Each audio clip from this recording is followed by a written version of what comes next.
On today's episode, we're joined by someone who brings positivity, honesty, and a whole lot of real talk to the type 1 diabetes community. In a whole within We Are T1D and hashtag GBDoc. We're joined by Richard, also known on Instagram as the Sunny Cyclist. Well, hey, ring the bell, ding ding. Get off the fucking road! There you go, and we're buzzing to have him on the podcast, so let's start. Welcome to the We Are T1D podcast, The realest type 1 diabetes podcast online. Hosted by myself, Mike, diagnosed at the age of 10. and myself, Jack, diagnosed at the age of 30. We are just two mates giving you an insight into life with this chronic condition. Yes, we are adults, and although we try not to swear, it may happen occasionally. Yeah, as Jack said, we are adults, but please take what we say as guidance and not medical advice. No, trust me, we are not doctors. We are just here to make sure no type 1 diabetic ever feels alone. Hello, Richard. Hey, how you doing? We're all good. How are you doing? I'm good actually. Life's really good for me at the moment. That's good. That's good. That's what we like to hear. Really good. So I bought a new Xbox. That's number one. Nice. Because I've had the Xbox One for years. We've had it for an age, and there were some games that we were getting that just weren't working. Yeah. And it was starting to slow down. So I had to go Series X, didn't I? So I've upgraded massively. Like the upgrade is huge, just in terms of quality of gameplay.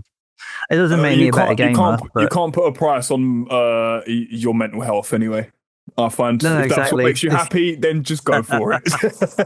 Yeah, and also, even though I'm nearly 50 years old, I'm actually 47 and a half-ish. Yeah. Well, you're 10 years younger than me, yeah. I've just older, sorry. I've just bought a car for the first time. So Oh, really, so you yeah, cyclist really, shouting at you now? probably, yeah. Yeah, so it gets delivered on the 19th of May, and that'll be me on the road. Nice. So look out. Oh, nice. Nice.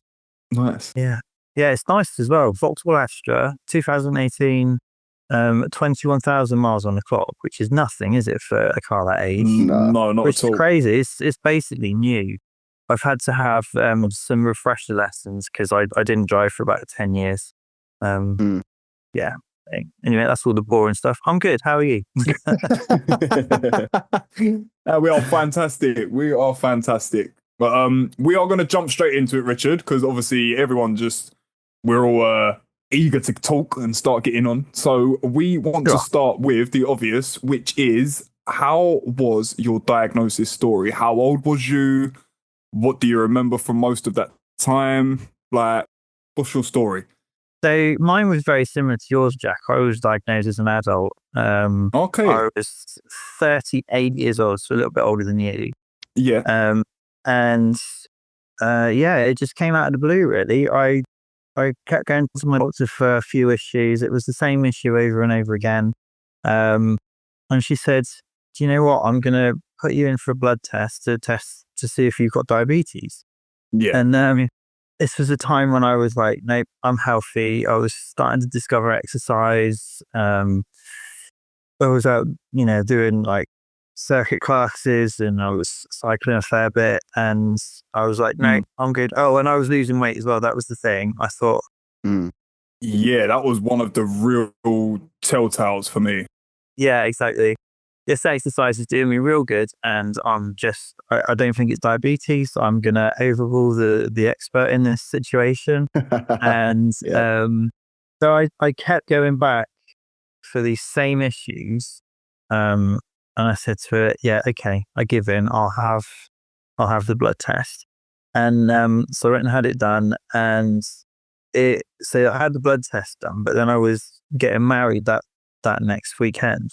Oh, wow. So I didn't actually go back through the results for a little while. And so it was the day after I came back off my honeymoon, she told me I had diabetes. That's timing.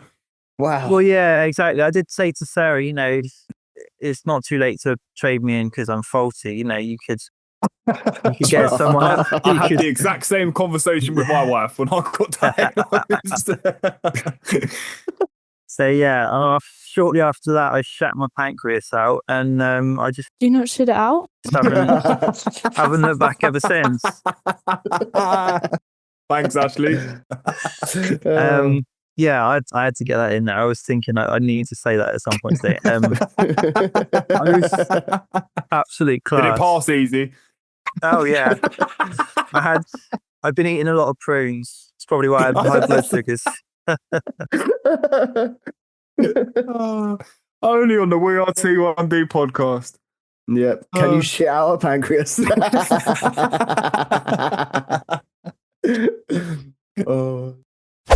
But yeah, I was very similar to you. Like you say, you was very like, no, I'm not losing weight because I'm ill. It's just I'm training, I'm doing this, I'm eating healthy, rah, rah. I was exactly the same. And then obviously until it just, you get told you are diabetic and you think, oh, fuck me, what happened there? Yeah, exactly that. And it was one of those, it's a common story where I got, so it was my GP. She said, I think you've got type 2. So she put me on metformin, sort of gave me a few rough guidelines about what to eat and what not to eat. And then she rang me up I think I was at work. I might have been at home. I was somewhere anyway. And she said, it's been playing on my mind because I don't think you're the demographics of type 2. So I'm going to send you for some more tests. I mean, this is about a week later, no more than a week later. So it obviously bothered her that she might have made a misdiagnosis. So, you know, to her credit, she's always been brilliant and really supportive. And so I went up to Dorset County Hospital, which is in Dorchester. It's like the next town up from here. And they've got a diabetes centre there. So they gave me some blood tests. And I went back for the results and I said, so, you know, the question is, am I type 1? This was with an endocrinologist. And she said, well, I don't really know. He could be. He might be. So I think it wasn't, obviously, whatever they saw on the blood test wasn't clear. So I think it was probably a couple of months after that, I had more blood tests and blah, blah, blah.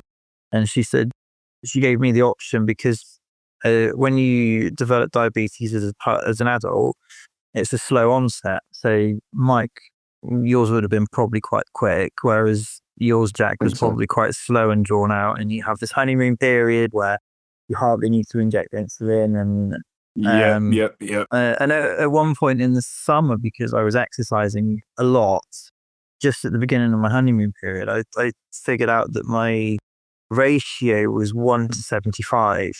So I had to have I had to eat. So for 1 unit of insulin, for half a unit of insulin, I had to eat about 30 or 40 grams of carbs, which is crazy. Wow. Absolutely crazy to me because now I'm on so when I was ill a few weeks ago, I was on 150 units a day. And then I recovered in that. And then I started exercising, started lifting weights, and I'm about total daily doses usually about 70 or 80. Okay. Oh, well, so you're pretty much cut that in half. Yeah. But I was regularly, even when I was well, I was regularly on over 100 units. It was crazy. Yeah. That's including your basal, obviously. Yeah. I was just trying to work mine out. So am I. It's literally triggered it in my head now. I'm thinking, what do I usually do? I'm flat. Yeah, I think I'm about 60, 70. Yeah. 60, 70. Well, I can just see what it is on my pump. So I can just look at my total daily dose and then. Oh, yeah, cheating. Of course. Yeah. It's cheating. So how did you find being on a pump? Was you on MDI at first to start with and then moved on to a pump afterwards? Or did you go straight for a pump? No, I hated it. I hated MDI. So I was diagnosed about 2016. So pumps were a thing, but they weren't readily available.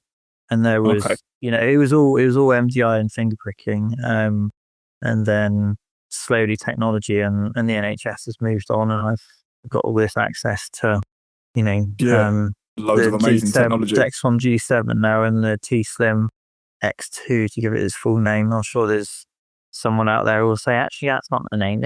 But it's the T-Slim. it's the T-Slim. So that I can put different profiles on it for different days. But I'm on hybrid closed loop, so it takes the readings and it will predict what your blood sugars are going to do like over the next half an hour. So it will actually shut your insulin off.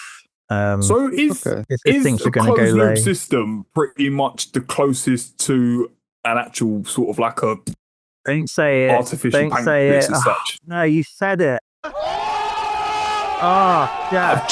I'm asking a question. We're the interviewers. It's my job. I want to learn. I've never been experienced with a pump whatsoever. I don't know what they do. I don't know how they work. I'm very interested in them. So I have not got a clue. I just want to get in information of what it actually is and how it actually works.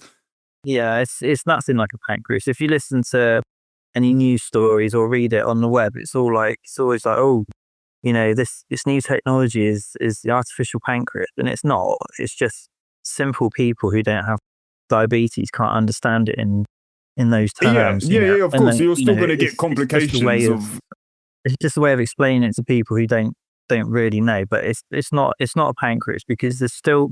So I had a pancreas that worked for 38 years, and I didn't have to do any calculations. I didn't have to change my ratios. I didn't have to worry about my basal. I didn't have to worry about whether I was ill, had I slept properly, was I hydrated, blah, blah, blah, blah, blah.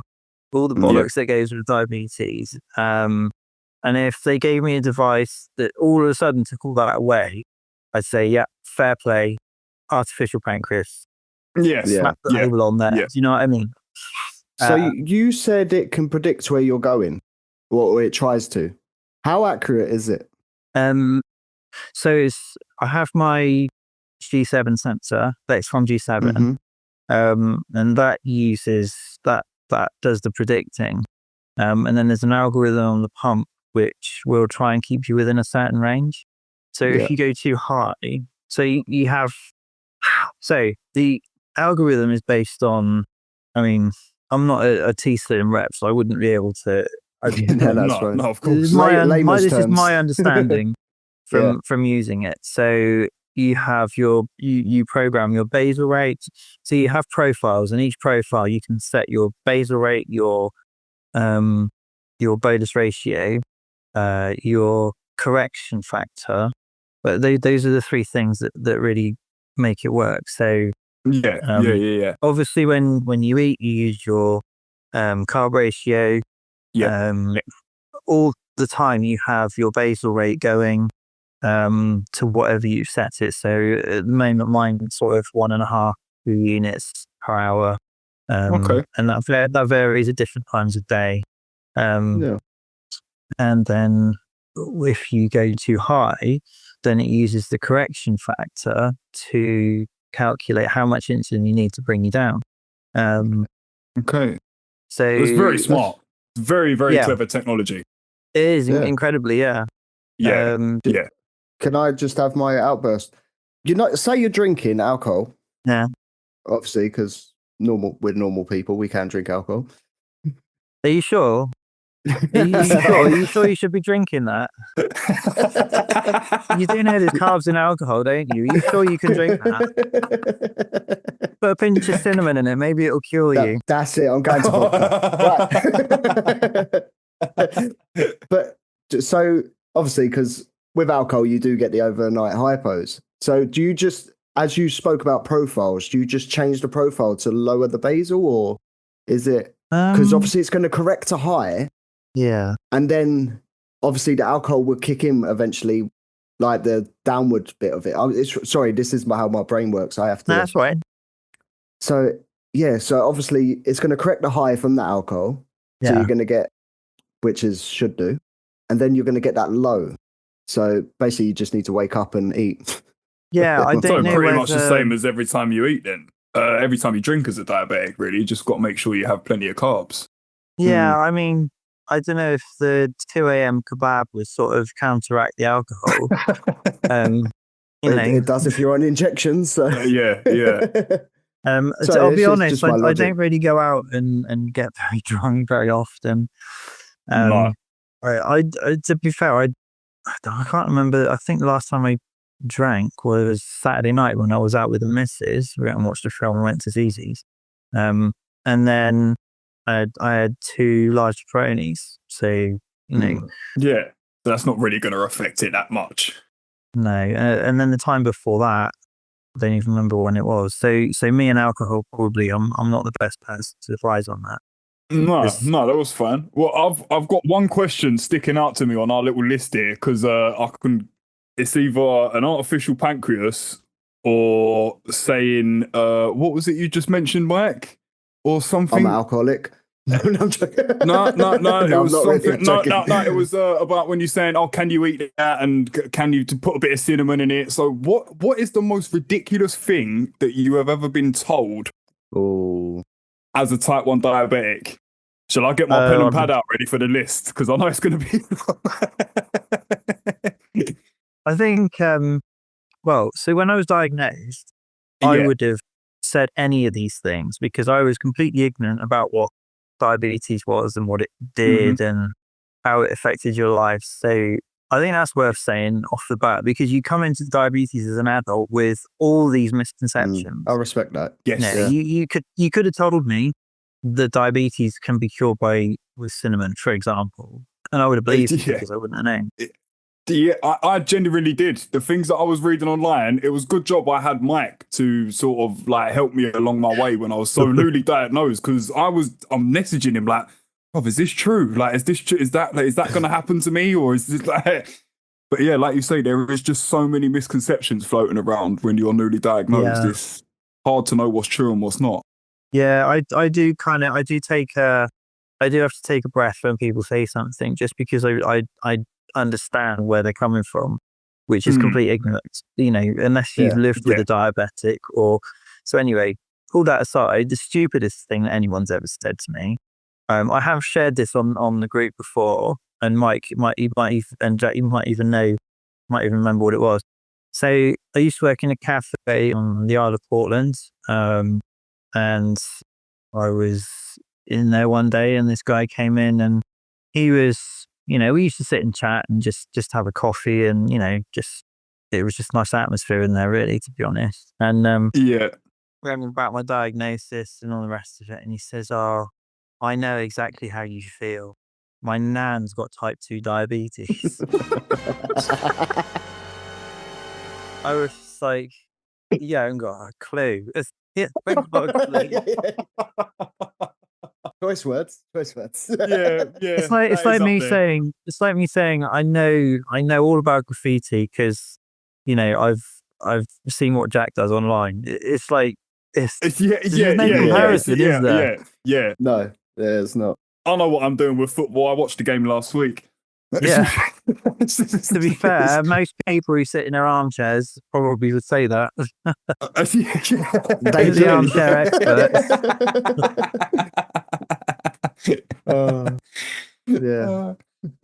Yeah, so that's the most ridiculous thing that there's anyone ever said to me. My sister-in-law it wasn't really a ridiculous thing. She just sort of was insistent that people who have diabetes have to be careful, and I didn't really know much about it at the time, so I was just like, "Nah, I'll be fine." Yeah, of course. I'm gonna go. That's probably quite scary to hear, though. What, you have to cared for, like some cared for. Careful. Sorry, I thought you meant not cared for. Sorry, I not cared for. It's not that bad, Mike. I got the toilet paper. So what's one thing about living with type 1 that you would think people without it would never understand? Like, what is the main thing? I would probably say even when you think you got it all tied down, there's always that unpredictable element. Yeah.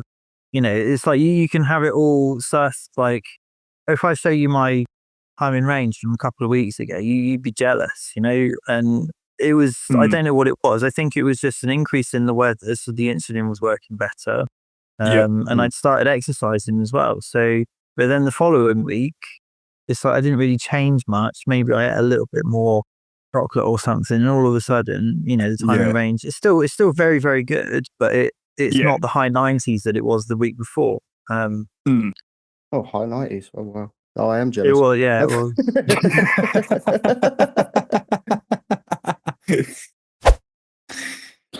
Oh, there we go. What's your go-to? That was all the bubbles then. Don't know what happened there. What would your go-to hypo treat be? So do you use like a glucose tablet when you go low, or would you use like a Lucozade or a sweet jelly babies as such? Whatever's to hand, really. Yeah, you're like me. Yeah, Just I'm grab trying anything. to lose my belly at the moment, so I'm being a bit careful. But I have these glucose gels, which honestly taste like hairspray. But someone mentioned to me gels the other week. I tried a different. It was another brand. I think it was like a Hypo Go gel or something, and they was actually quite good. Yeah. But other gels I've heard, they're not very tasty. Yeah, I mean it performs a function. I don't like. That's the thing. You're not doing it for the taste, are you? You're doing it to stay alive, essentially. No, exactly. Yeah. Most of the gels are just honey, aren't they? I don't know. It's just like a very fast acting glucose gel, isn't it? It's just very because it's liquid. It's easier to digest and get in your system. Yeah, of course. Yeah. I think you can rub it on your gums as well. I got a feeling. Yes. Yeah, I know exactly what. Is it in a white tube? Yeah. Yeah, I know exactly what one you're talking about. I got given that when I was first diagnosed. Michael was absolutely clueless. Look at him, you dinosaur. I think you got my dextrose. I think where I'm trying to shed a few pounds at the moment, it's just controllable. A couple of years ago, I just go with a big bag of squashies and then wonder why my blood sugars went the other way. I was like that. But those squashies are so nice. Yeah, you just can't stop, can you? Once you. That's it. Especially with that hypo hunger, it's just like, no, I don't think I've had enough yet. There's the bottom of the bag. How did that appear? That's the numerous amounts of times that's happened. But that's the thing. Before a CGM, you didn't know if you was back in range or not, so you just carried on eating. Yeah. I've never even thought about that till now.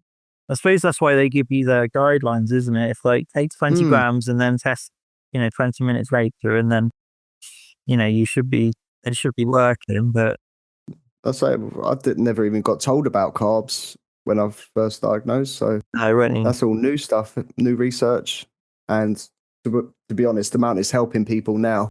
Yeah, it's fabulous to find out. Just sugar. That's what I got told. Sugar. Yeah, just sugar. Something full of sugar. Helps the medicine go down. Can I just ask about your Instagram handle? Yeah. Why the Sunny Cyclist? Honest answer. Yeah. I realised quite early on that some cyclists are dicks. I was not expecting that. Oh, that was brilliant. It's true. And you know the Harry Enfield sketch, short bloke. You calling me short? You ever seen come across that one? Yeah. Yeah. So the scenario was the guy walks into a bar, asks for a round of shorts, and short bloke stood at the bar and takes it personally. He's like, "You calling me short?" It's a little bit like that with some cyclists. It's like if they think a vehicle has got too close to them, then they're going to be dicks about it. Yeah, I can see that. So Sunny Cyclist, why Sunny Cyclist? Because I just thought to myself, do you know what? If I'm going to enter into this world, I'm going to be different. I'm not going to be a dick. And that is the honest answer to that handle. I like that. I love that, Rid. I love that. There you go. Wing mirror's still intact. Yeah. I might come and find you on my pushback. Jack just likes the lycra, don't worry. I don't know if you've heard the episode about my Peter Pan tights. I'm not sure.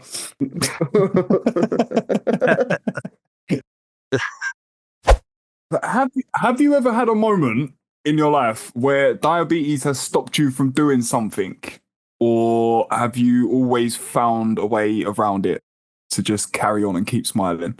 Yeah, I mean, so like Friday, was it Friday? It was the end of last week. I was in the gym and I've been struggling to stay in range, struggling not to have a high pace. So when I'm up at 7, I have my porridge and boiled eggs, don't ask. Yeah. For breakfast, and then Perfect it's just because breakfast. it's easy, really. Yeah, it's just easy. And then I have a little break at 11 o'clock, finish work at 1, and I walk down to the gym. I've just changed gyms. It's just so lovely in there. Nice. It's always nice when you start a new gym as well. Especially one that's sort of like an upgrade from the one before. Yeah, definitely. The one I was at was quite small. And to be honest, I realised now how self-conscious I felt because it was so small and because everyone was so crammed in. But now I'm in the gym. So you feel a bit more confined, I suppose, then, yeah. Yeah, and because there's less equipment. If it's busy, you got to wait. Yeah. I know what you're saying. Like, oh, how many sets you got left, mate? Yeah, exactly. Yeah. Well, I saw a video. So it was Legend from Gladiators working out with. So Legend is called Matt, isn't it? I can't remember Giant's name, but they're working out in this gym in London, Pure Gym, and they're giving each other these little challenges. And so Legend's challenge to Giant was to ask if he could jump in to do a set on I think it was a leg extension. And just do like 50 reps while this guy's waiting to get back on. Oh no. I could just imagine. And they're not the smallest of guys either, so you're not going to be telling them to get off anytime soon. It was that and the full stack challenge. So you basically just have it on the heaviest weights on the machines, and they're so incredibly strong. Like, you can see why they're, why they do what they do. Yeah. Just athletes. That is the only way to put it. Just pure athlete. Yeah. So I'd struggled to stay out of hypo on that day. And I'd used all my gels. I'd taken like 4 gels. I thought that'd be enough, but it wasn't. Okay. I'd had the 4 gels. So I got to the gym and my blood sugar was very okay. Started my session and then my alarm went off. I was like, And then I was searching through my bag and I got nothing. So I had to go down and get a bottle of Lucozade. And by that time I was just like completely deflated with it. And I thought, you know what, I'm just going to walk home. Yeah. Do you know what? I've had that same thing. Yeah. Walked into there with all intentions, like regardless of what's happened during the day, I'm going to go in there, I'm going to smash it, it's going to make me feel good. And then within 10, 20 minutes, it just all goes kaput and you're just deflated. You're just disheartened and you're just like, fuck this, I'm going home. You just don't feel like lifting at that point. And no. So at that point, I just got my stuff, went home. And that was that, really. It was, to be fair, it was leg day, so that's probably why I wasn't very motivated to finish. So subconsciously, I think your body just went, nah, I'm not doing it. Yeah. Yeah. So, But yeah, it was, I enjoy it. I enjoy lifting weights, and I've found nothing better for my blood sugars, apart from obviously insulin, than lifting weights. Yeah, it really is amazing the amount, like, resistance training and strength training really does for your sort of average glucose as a whole. Yeah. And your sensitivity as well. Yeah. But talking about fitness, how is your journey going? All right, actually. So I've lost 6 pounds in the last 2 weeks. Well done. It's pretty good. That's good. But that is very good. Because it's the beginning of it though, isn't it? Whenever you start to lose weight, it's always the first few weeks. It's always that initial shock of your body, doesn't it? And it just absolutely drops off. But because because I trained as a personal trainer, I decided to take a few other measurements. So it's weird because my hips have gone down slightly. I've gained muscle on my arms. My neck has gone down a little bit, but my belly, the bit that I actually want to get rid of, has stayed exactly the same. Do you know what I've found? Honestly, I've trained for years and years, and I've tried diets, I've tried all these supplements, I've tried different training regimes, and the only thing my arms I can grow, my shoulders I can grow, my back, my whole upper body on my legs, I can go big within a couple of weeks. It can get there. But the only thing is my love handles do not go anywhere, and they haven't done for about 15 years. Mountain climbers, Jack. Mountain climbers? Yeah, mate. Honestly, it's always the last bit to shift. Yeah, I think the science of it is you just got to, it's not about losing weight, is it? It's about losing fat off your body. Exactly that, yeah. Because you can build muscle, and potentially, if somebody built enough muscle, they could be heavier than when they started to lose all the fat, because muscle's heavy. Yeah, exactly. Of course. So yeah, it's all right. It's going well. I feel fine. The DOMs weren't that bad. There's always that first couple of weeks, isn't it, where you just walking around like John Wayne after your leg days.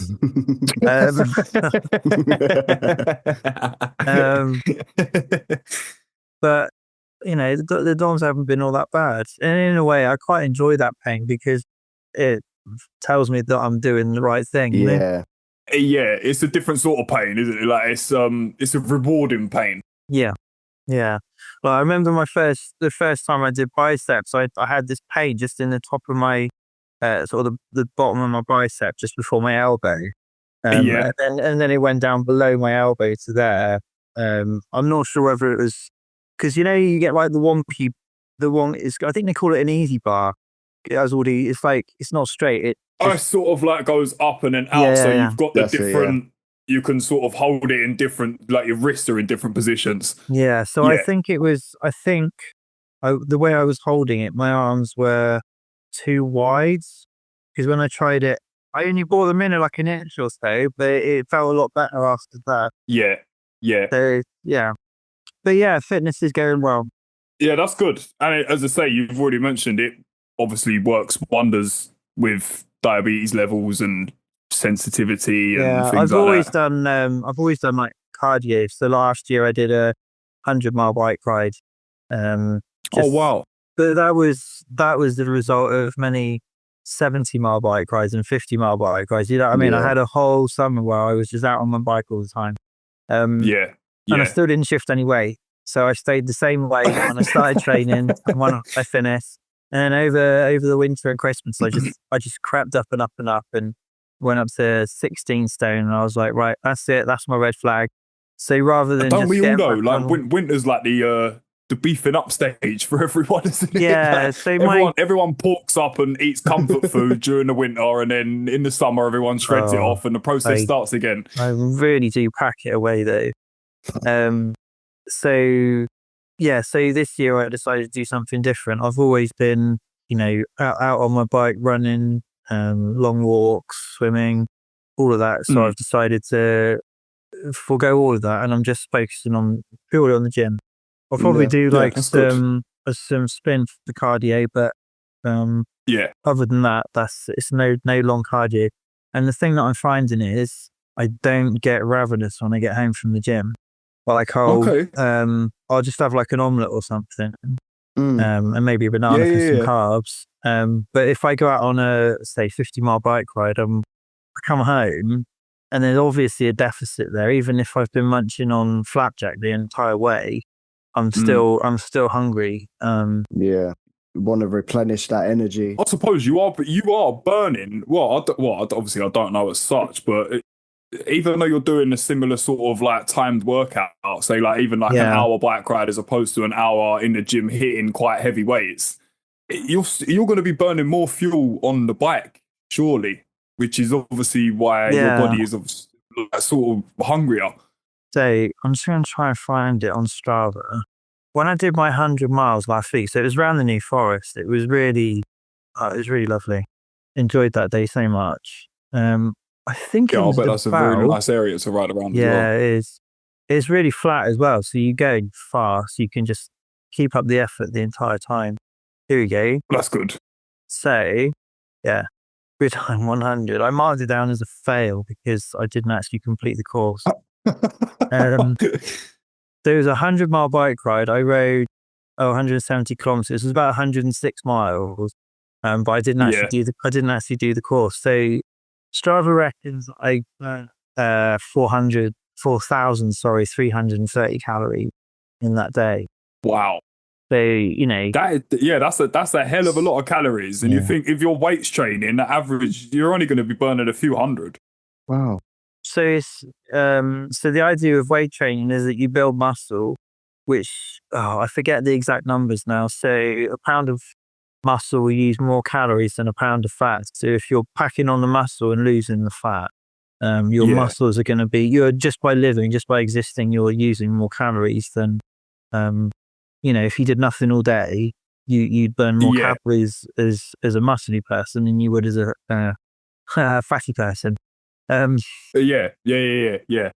So, you know, that's my aim really. And I've cut out the junk. Like I say, I don't get the strong cravings like I used to for chocolate and crisps. Oh, so the cravings are gone as well. That's good. Yeah. Yeah. I was just gonna say. So, what's your sort of like average day-to-day meals? Like, what would you eat during the day? And what's your sort of average? Not really different from what I was eating before. I've just cut a lot out. I'm eating more fruit. Yeah. And haven't really adjusted my portion sizes, not yet. I will do it at some point because there will come a point when my weight loss slows down and I need to address it there.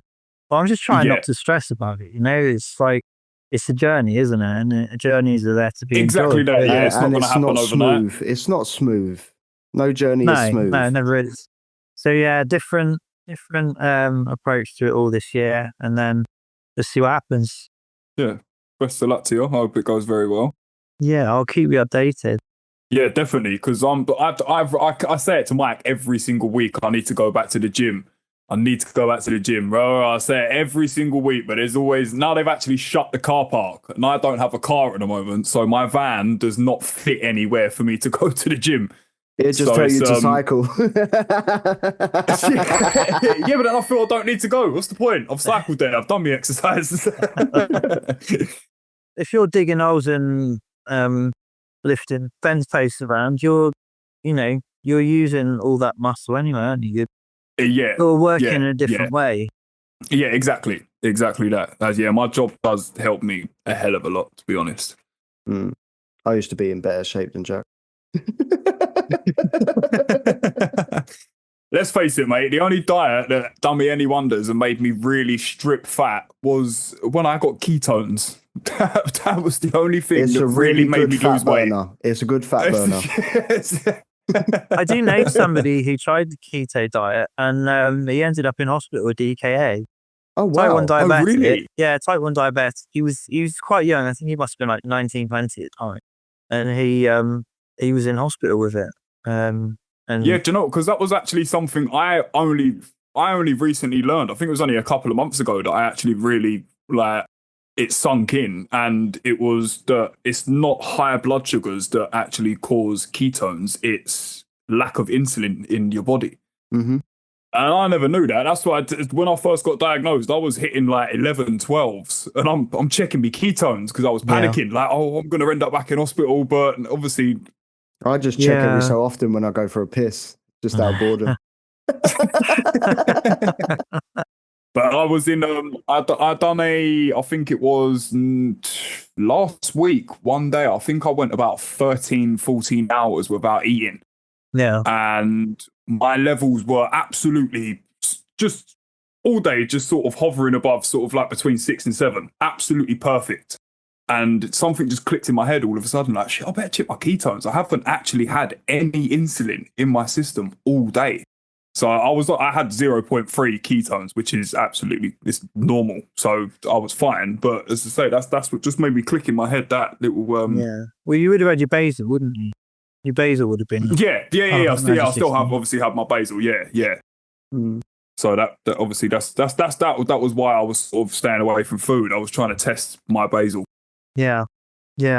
Basal testings. Yeah, I was really struggling with my time and ranges of my levels a few weeks ago. So it was like I had to do a basal rate test just to see where I was sitting at. And obviously it sat perfect. So that ruled out that. I knew straight away it weren't nothing to do with my insulin. It's obviously other things. Please, can I give a shout out? What? Ash? No, I need one shout out. Who are you shouting out? Please. Who? No, that's the person who said really nice stuff. I'm done. Shout out to Stephen Fitzgibbons. Thank you. Said it nicely. Yeah. No, read that out. Read that out. No, Ashley. Mine looks like he'll be shitting his kidneys out in a minute. Never mind his pancreas.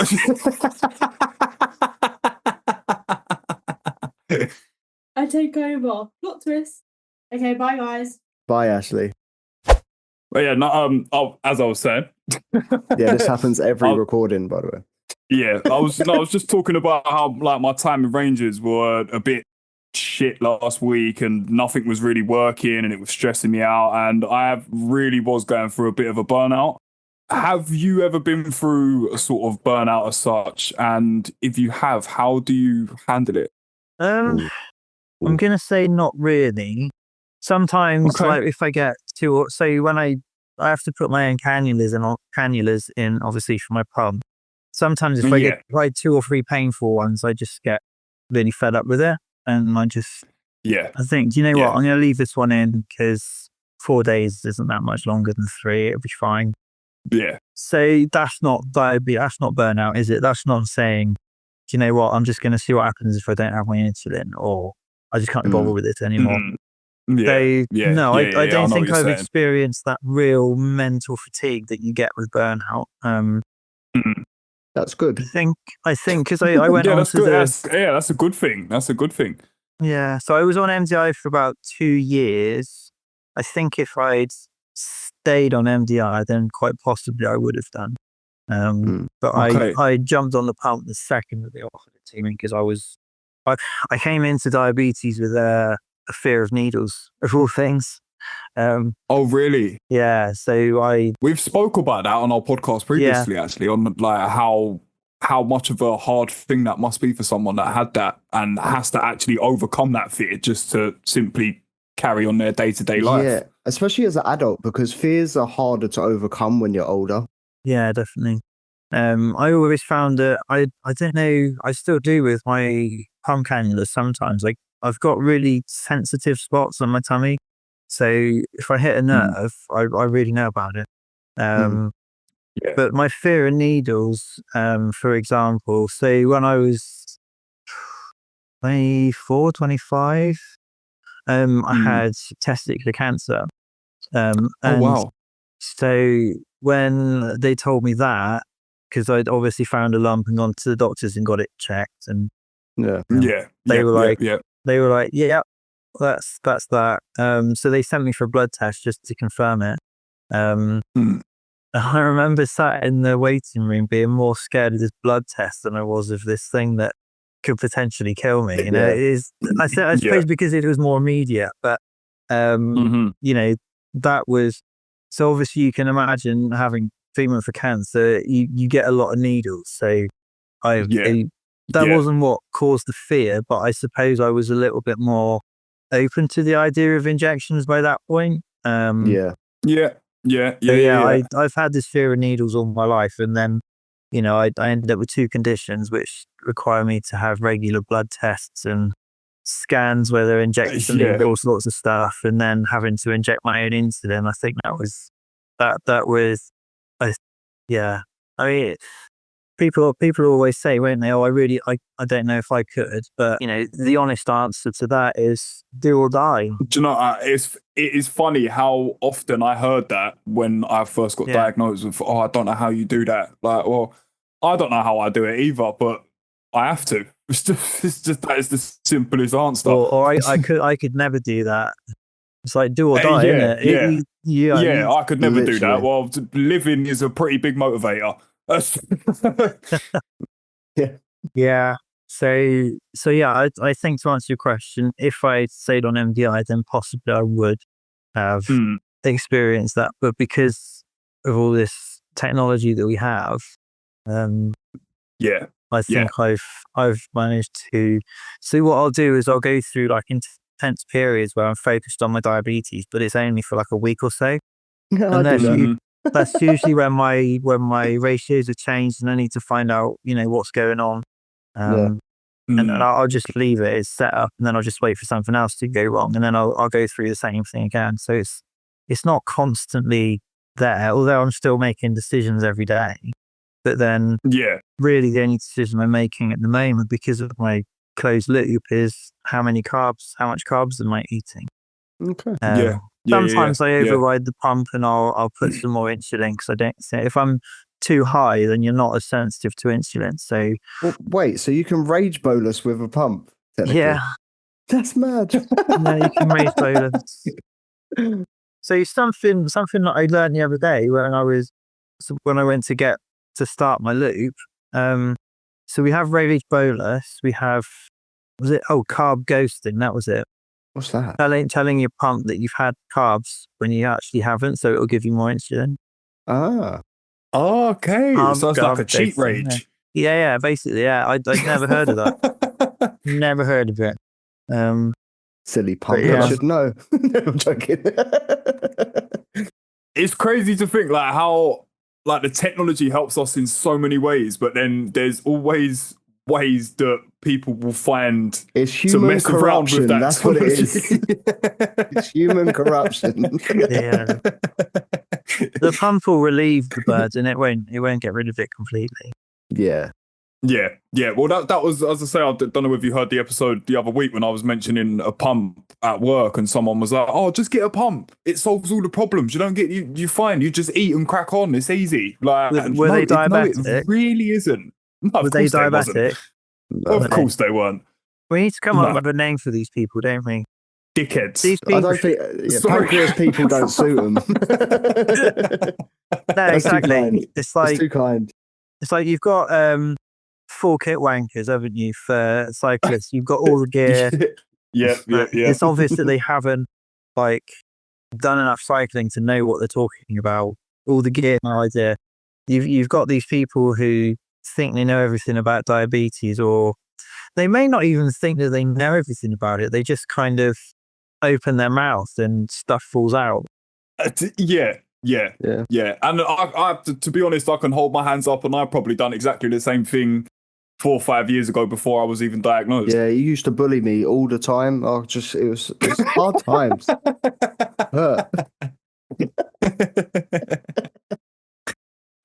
We've got a couple more little questions to go through. There's one that keeps staring out at me, and I'd like asking it to quite a few people. Is who inspires you out of like just in either like the T1D community or anywhere?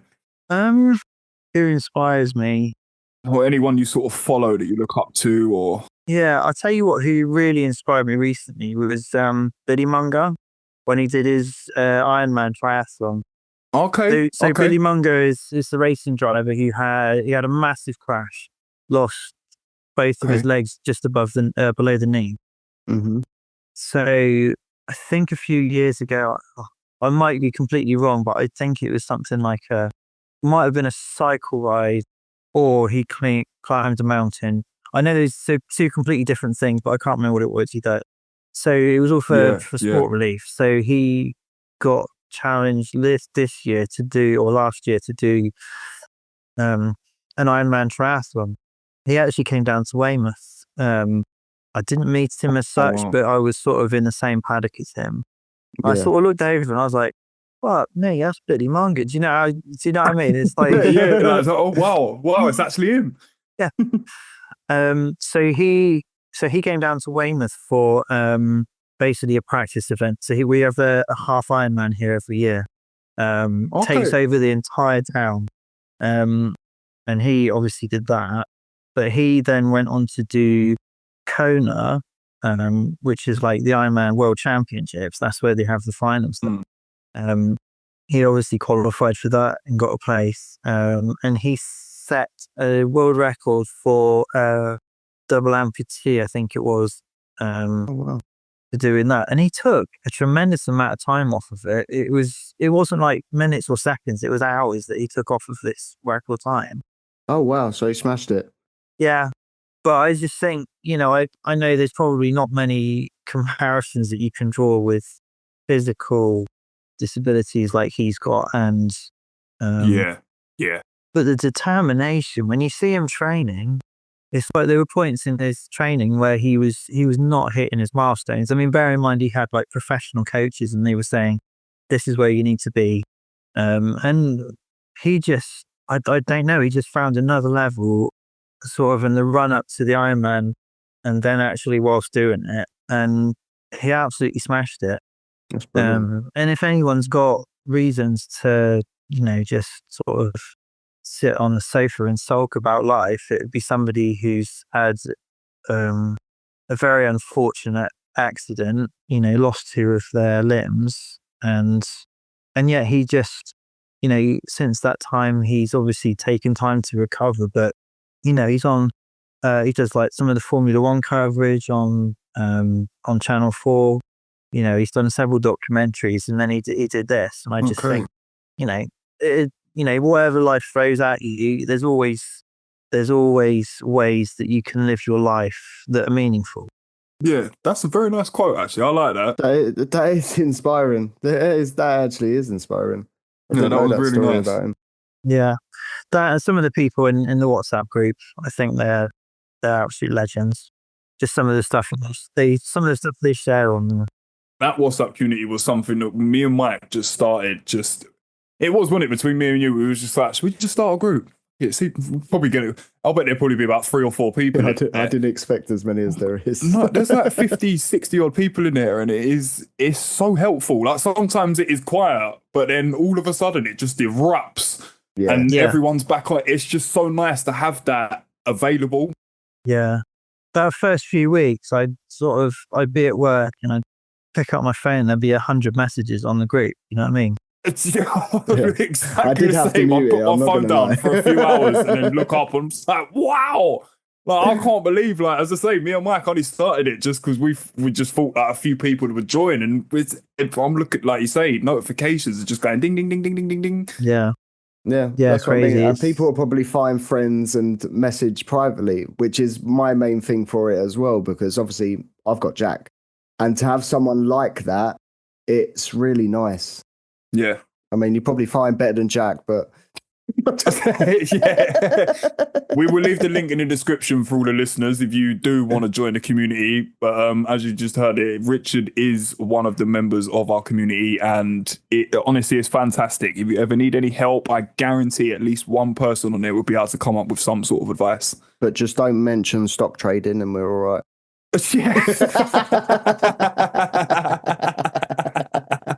Yeah. We don't want to join your Ponzi scheme. we have got one final question.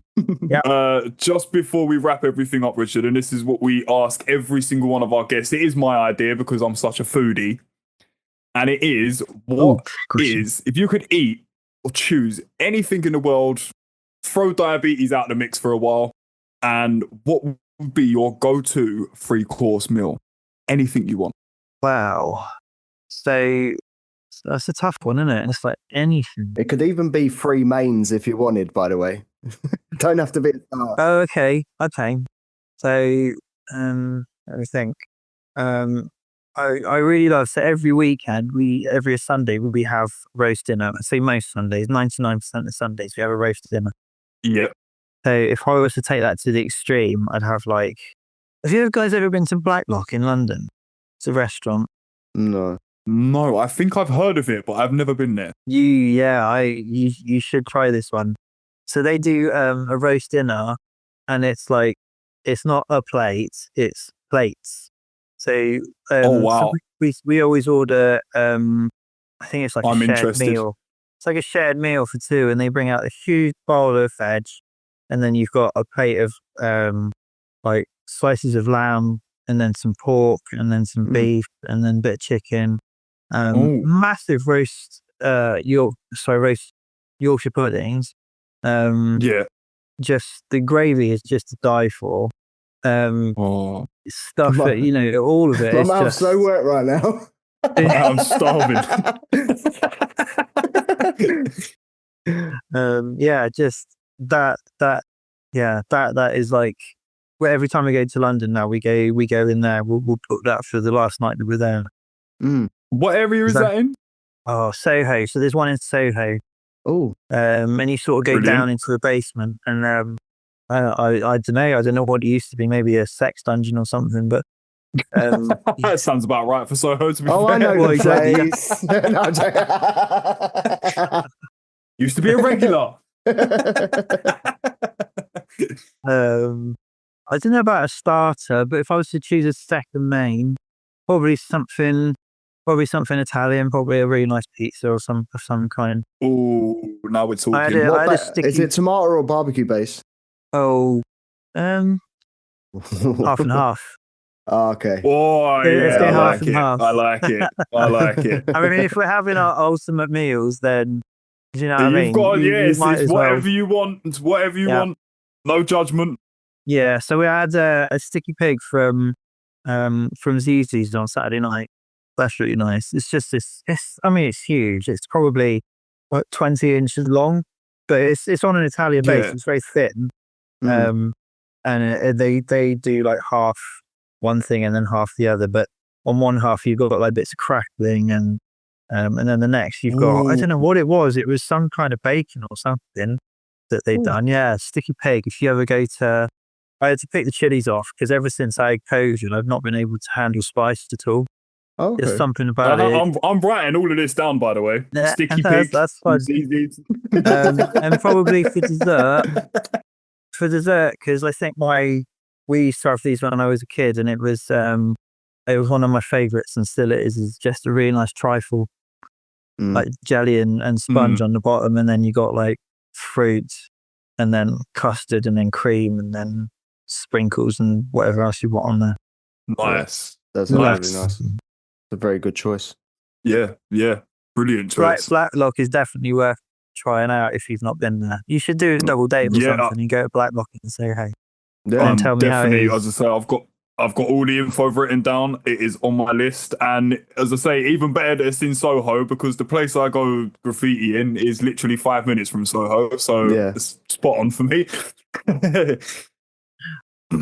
What is it? Paint Sniffers Alley, is it, or something like that? It's a place where you go for a leak.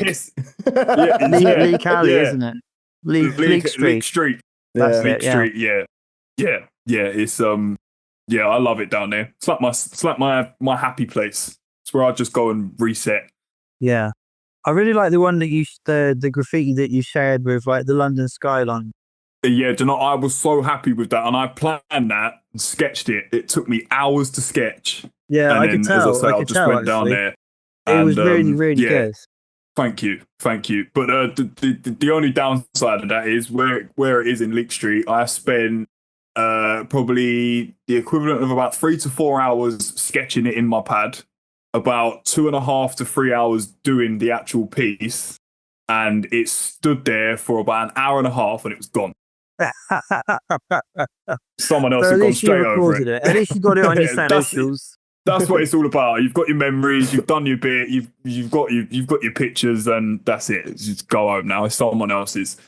So what about when you do We Are T1 do your t-shirts? Because I know you keep saying you're going.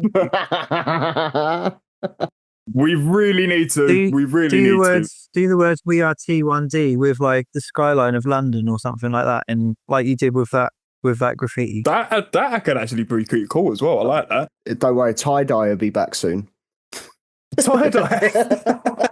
I think it's already creeping in, isn't it? It probably is. Retro, isn't it? Yeah. But yeah, I'm going to say that about wraps it up for this week, everyone, because we could talk for hours. Honestly, this has been a great episode. It's been such a pleasure having you on, Richard. I really appreciate you coming on. Being here. Been nice to just listen. Great. Maybe we'll do a part 2 one day. Yeah. Oh, yeah, 100%. 100%. I'm well up for that. Yeah, so, we've learned a lot about you. And, we really, really thank you for coming on.